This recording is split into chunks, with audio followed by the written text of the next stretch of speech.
परमेश्वर ने हमें अकेला नहीं छोड़ा, उसने हमें हथियार दिए, क्योंकि वो जानता है हम एक फाइट में, हमारी फाइट उससे है जो करोड़ों सालों से परमेश्वर के साथ फाइट करता आया। और अब वो ये चाहता है कि जैसे उसकी जिंदगी में वो परमेश्वर के खिलाफ रहा, हम भी ऐसा ही करें। और बाइबल कहती है आपको हथियार दिए गए ताकि आप दुष्ट के जलते हुए तीरों को बुझा सको, आप शैतान का सामना कर सको और उसे हरा सको। पवित्रताई एक हथियार है।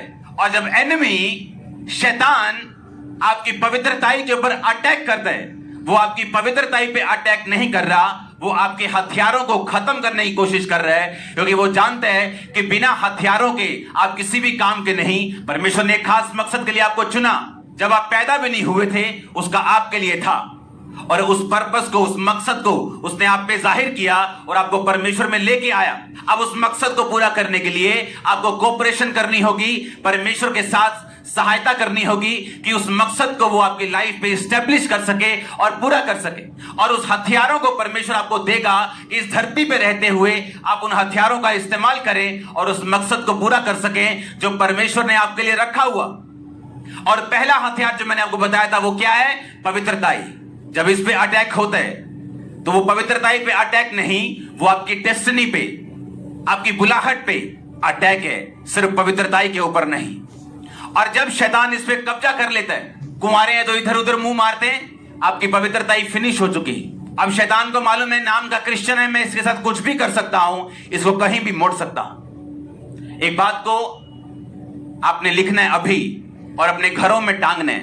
मैंने कहा अगर आपकी जिंदगी मसीह को समर्पित नहीं तो ऑटोमेटिकली आपकी जिंदगी अव्यवस्था को समर्पित रहेगी, हमेशा अव्यवस्थित रहेगी, कुछ भी पोजीशन पे नहीं होगा, कुछ भी ठिकाने पे नहीं होगा।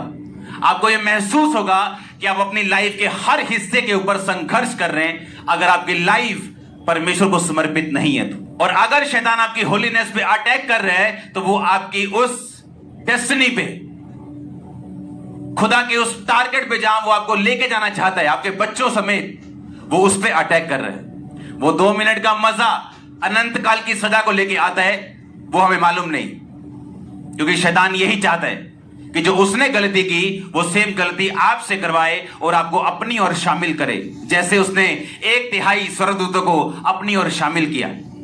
तो कुछ तो कह के किया होगा। जो स्वर्गदूत परमेश्वर को देखते थे, 10 करोड़ से में से मान लो 3 करोड़ गिर गए, अगर 100 करोड़ थे 33 करोड़ गिर गए। तीसरा हिस्सा बाइबल कहती गिर गया स्वर्गदूतों का। इसका मतलब शैतान के शब्दों में पावर तो नहीं, नेगेटिव पावर है, चुगली वाली पावर। जैसे कुछ लोगों में चुगली वाली पावर होती, वो लड़ाई कराने में बड़े माहिर होते हैं, वैसे ही शैतान की पावर है।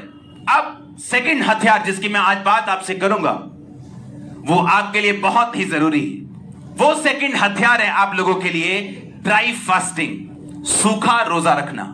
रोजे कई तरह के होते हैं। एक सूखा रोजा, सूखा उपवास, जहां आप पानी नहीं पीते, खाना नहीं खाते और आप परमेश्वर की प्रार्थना में और उसकी उपस्थिति में रहते हैं। पिछले हफ्तों में मैं ड्राई फास्टिंग में रहा हूं, कोई पानी नहीं, कोई खाना नहीं। जब मैं लोगों को बोलता हूं अगर आपने किसी युद्ध को जीतना है, कोई काम है आपके सामने, कोई एनिमी आपके सामने खड़ा है, आपको ड्राई फास्टिंग की जरूरत पड़ती। ये एक हथियार है।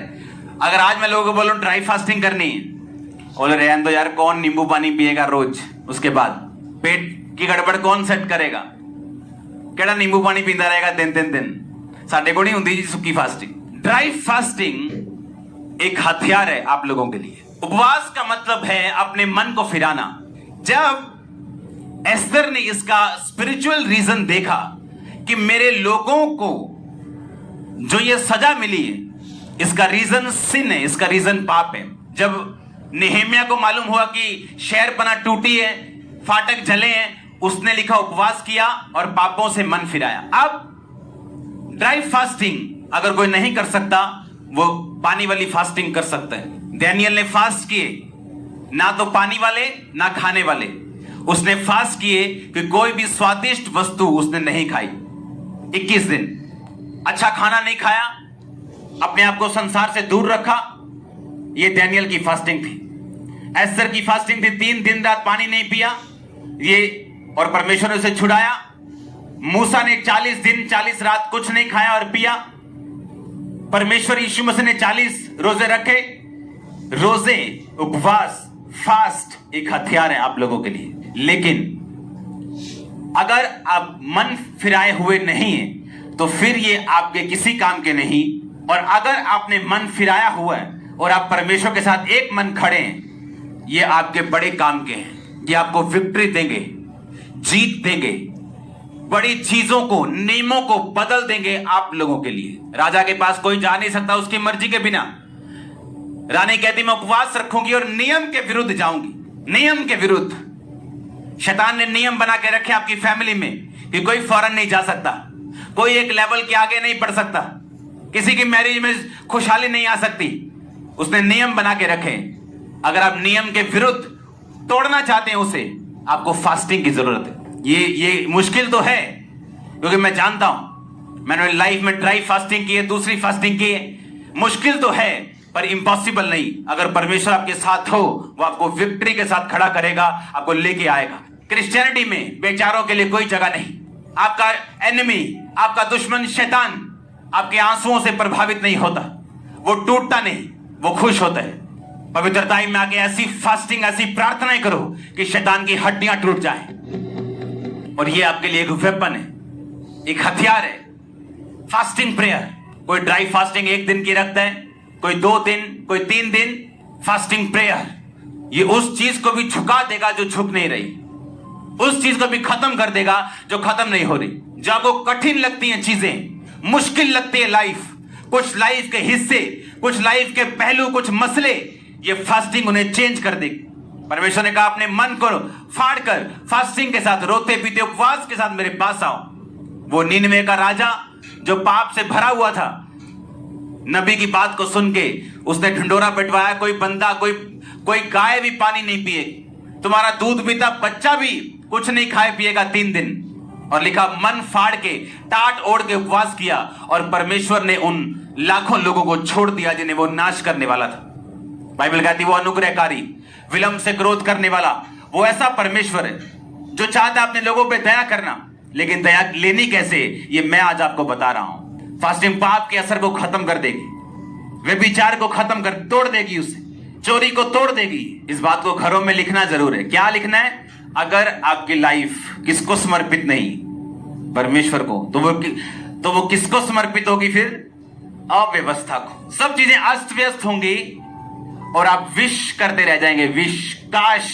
और विश करने वाले लोग, आप जिनी के पास नहीं आएंगे, चिराग रगड़ा और जिनी से विश मांग ली। आप परमेश्वर के पास हो जो कहता मांगो तो दिया जाएगा, ढूंढो। इसका मतलब वो छुपाएगा चीजों को, खटखटाओ, वो बंद करेगा कुछ दरवाजों को।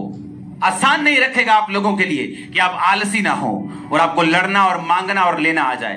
वो आपके साथ रहेगा, पेन्स में, दुखों में, तकलीफों में, आपको छोड़ेगा नहीं। आप तैयार हैं क्या? अगर आप इस मन से प्रेयर करेंगे, इस मन से आप परमेश्वर के पीछे जाएंगे और मुड़ेंगे, आपकी लाइफ सेम नहीं रहेगी। इसलिए बहुत से लोग नहीं जीते, ना जीतेंगे, क्योंकि वो मसीह को समर्पित नहीं। या तो आप मसीह को समर्पित हैं, या व्यभिचार, या चोरी, गाली गलौज, या फोन्स, या इंटरनेट, या आप मसीह को समर्पित हैं या आप उनको समर्पित हैं। अगर आप मसीह को समर्पित हैं, आप व्यवस्थित होंगे। टाइम लग सकता है, व्यवस्थित होंगे। आप मसीह को समर्पित नहीं, आप कभी व्यवस्थित नहीं होंगे। आप विश करते रहेंगे, काश मेरा बच्चा, काश मेरी वाइफ, काश मेरा हस्बैंड, काश मेरा पैसा, काश मेरा वीजा। वो काश काश बस आकाश में रह जाएगा, धरती पे कभी आएगा ही नहीं। जबकि आपको राजाओं वाला जीवन जीने के लिए बनाया गया और बुलाया गया परमेश्वर के द्वारा।